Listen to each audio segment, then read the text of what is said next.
Welcome to the Europe Conversation. My guest this week is EU Trade Commissioner Maroš Šefčovič.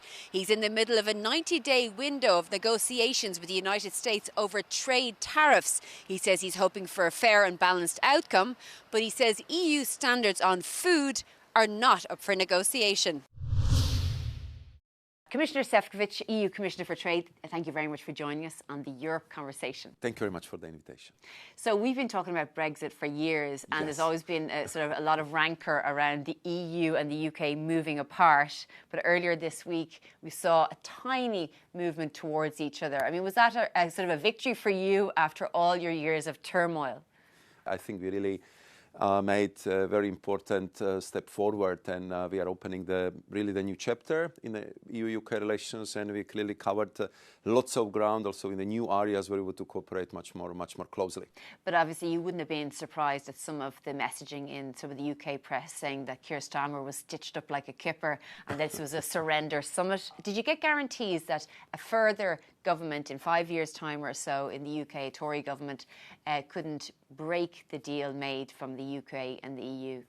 I think that they would do what is the best for the people. And I believe that the agreements we have reached yesterday are the best for the UK citizens, the best for the EU, because we are eternal neighbours, we are the biggest trading partners, and we are close as allies. So if we want to restore the bridge building among the young people between the EU and the UK, if we want to make it easier for the farmers, for the fishers through the SPS agreement, and if you want to make it even better for the people from Northern Ireland, I think these are all very important messages, and I hope that also the people in UK would see it like that, and the practical results and practical implementation of the agreements will just prove that. Getting back to, let's say, the EU and the US negotiations, nobody will forget where they were on April 2nd in the Rose Garden when the Trump administration applied huge tariffs to countries all across the world, including an island of penguins, as well as 20% tariffs on the European Union. But there is a 90-day pause on that for negotiations. That's coming up soon in about a month and a half. Tell us where the negotiations are.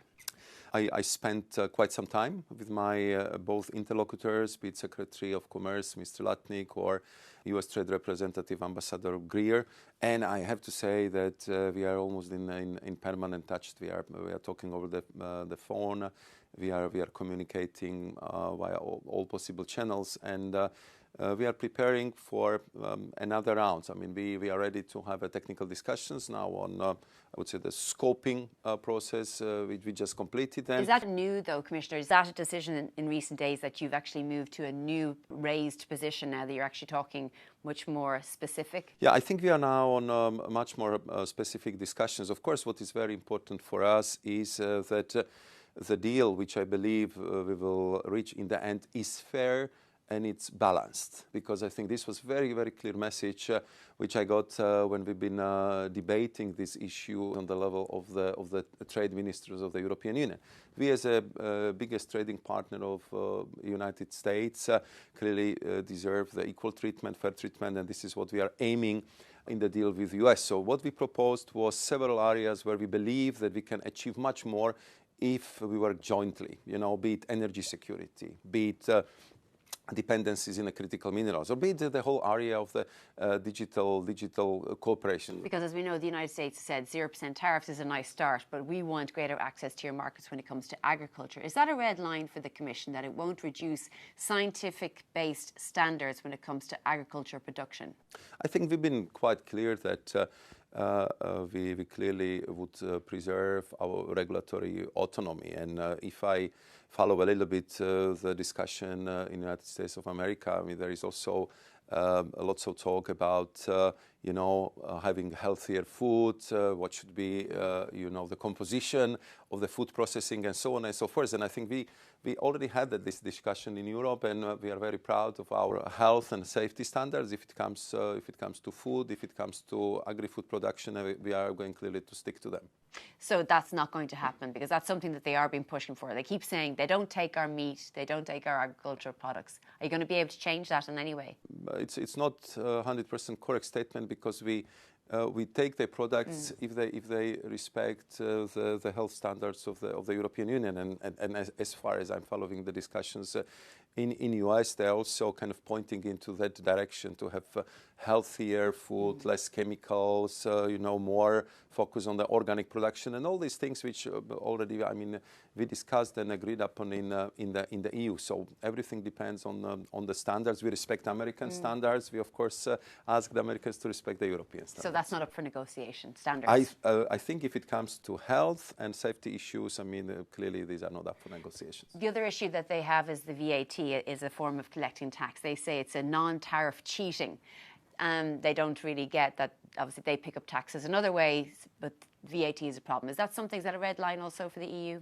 I think that it's not realistic to expect that now the 27 member states would change their budgetary procedures, because for us the VAT is a very important source of revenue for the government. And we, of course, spent quite a lot of time in explaining that the VAT is non-discriminatory, that it's levied on everyone, on European producers, on American producers, on Asian, on African producers. And on top of it, I think it's like more than 150 countries around the globe is using the VAT tax. Do they agree with that, though? Because you haven't yet met the senior trade secretary, Peter Navarro. So Peter Navarro, I understand, is playing very important role as advisor to the President Trump. My two interlocutors are Secretary of Commerce, Mr. Howard Lutnick, who has, I would say, huge authority over the issue of trade. And then, of course, the U.S. Trade Representative, Ambassador Greer. So these are my two principal interlocutors. We are always happy to talk to also to Mr. Navarro if there will be availability. You talked about the tech industry and how you could engage with the tech industry in the United States. That's something we've heard for quite some time. They would like to weaken the regulatory standards of the Digital Service Act and the Digital Markets Act. Is that something that the EU may have to look at doing, because the tech industry does really have a lot of influence in the White House? If we agree on the, let's say, basic principle that what is illegal offline should be illegal online, so then I think we have a common understanding that we should be able also to enforce this principle in practice, and this is what our digital legislation is about. I was also explaining to our American interlocutors that if it comes to, let's say, the dominant position of the market, it's very often the medium-sized and small American companies based in the EU who are pointing out to some of the let's say, anomalies on the markets, and this is what we are discussing with the big tech. But as I said, we are always ready to debate all these issues in friendly manner with the US. As you know, we go through quite important process of simplification on parts of our legislation. But I think that for the big tech of US, we are a very important market. For some of them, we have more subscribers here in Europe than in US. I understand that it's somewhere between 30 to 50% of the revenue they are generating in Europe. So it's only logical. Okay, so the other issue is making up the 50 billion euro deficit in trade of goods that the US and the EU have. The idea being to buy more from America. What areas would you look at? How would you get consumers to buy more? And how would it look like the EU could buy more from the United States to, I suppose, fill that gap? I think that first and foremost, there's clearly the huge potential, and I would say on the both sides, because we have also lots of products which are totally indispensable for the United States of America, and we also recognize the fact that if we take into account trade in goods and services, so the overall deficit is a little bit more than 50 billion euros. We have difference of the opinion on that figure, but I think if we take into account internationally recognized category trade in goods and services, so it's 50 billion, which I think comparing to 1.6 trillion of euros, it's really a small sum of money. And we should be able to solve that. So coming to the concrete categories, if it comes to energy security, I was responsible for the common purchase of gas, where the US LNG was playing a crucial role. I know that our farmers are in need of soybean supports. I know that we want to build a robust AI infrastructure in Europe. And you simply need these high-quality AI chips, which also, and it runs into the billions and billions. And the UK just finished its trade negotiation with the US, but has accepted a 10% tariff baseline. Is that something that you think the EU might have to concede in order to get past this? Because as we know, we're coming up to the end of the 90 days and there hasn't been sort of an end to the negotiations yet. What was very clear message I got from our trade ministers was that they insist on having balanced deal with the US. So, of course, we are ready to negotiate with our American partners. We would look for the balanced deal.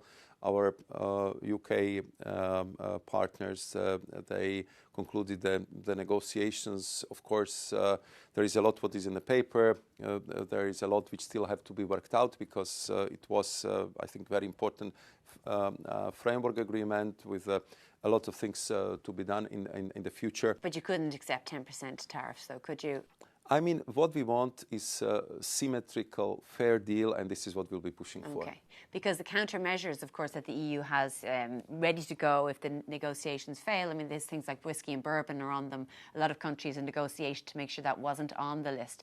Are you concerned about the implications of moving forward after 90 days without an end to the negotiations? If you look at the measures, which some of them are already imposed by the US, we are already paying 10% tariff, we are already paying 25% tariff for steel, we are already paying 25% for cars, and we really believe that this is simply not fair. So we want to resolve it through the negotiated solutions, but of course we are also preparing alternative where we would have to protect the European jobs and European companies, and therefore we started the consultations on eventual rebalancing measures. Okay, Commissioner Šefčovič, thank you very much for joining us on the Europe Conversation. Thank you very much for inviting me.